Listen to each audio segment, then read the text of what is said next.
여러분 안녕하십니까? 포항 MBC 뉴스입니다. 포항시가 검은 분진을 발생시켰다며 포항제철소를 수사 의뢰했고 경찰이 지난달 기소 의견으로 사건을 검찰에 송치했습니다. 수사 결과 포항제철소에 혐의가 있다고 판단한 건데요. 경찰은 남수희 포항제철소장에 대해서도 소환 조사했다고 밝혀 강도 높은 수사가 이루어진 것으로 보입니다. 박성아 기자가 보도합니다. 지난 수십 년간 포항 시민들을 괴롭혀온 정체불명의 검은 분진. 특히 제철소 인근 제철, 청림, 해도, 송도동 주민들은 창문을 열어놓기도 힘들다며 분진 피해를 호소해왔습니다. 마시고 살았지. 갈 데가 없잖아. 돈이 없으니까.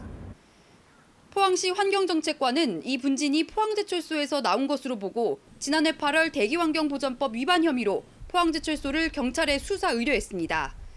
지난해 12월에는 전문기관 성분 분석을 통해 송도동과 해도동에서 발견된 분진이 포항제철소 1 제광공장에서 발생하는 분진과 유사한 그라파이트 성분이라고 확인했습니다.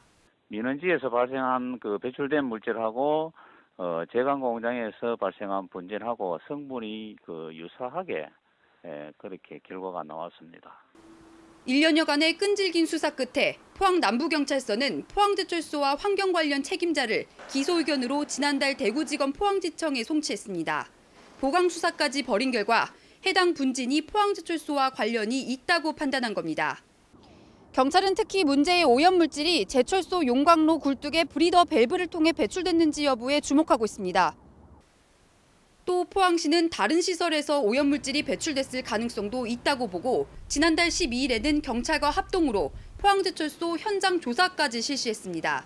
특히 경찰은 조사 과정에서 이례적으로 지난 8월 남수희 포항제철소장까지 소환 조사했다고 밝혀 강도 높은 수사가 이뤄진 것으로 보입니다. 수십 년간 걸쳐 피해를 받은 부분에 대해서 이번 수사를 통해서 명명백백하게 밝혀질 것이라는 부분에 대해서는 주민들은 기대를 많이 하고 있습니다.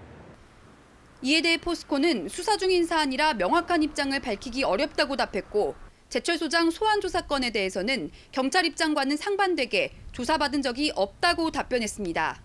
철강공단 대교염 문제가 수십 년간 포항 시민의 건강권을 심각하게 위협해온 만큼 포스코의 관련성 여부가 이번 수사를 통해 명확히 밝혀지길 시민들은 바라고 있습니다. MBC 뉴스 박성아입니다.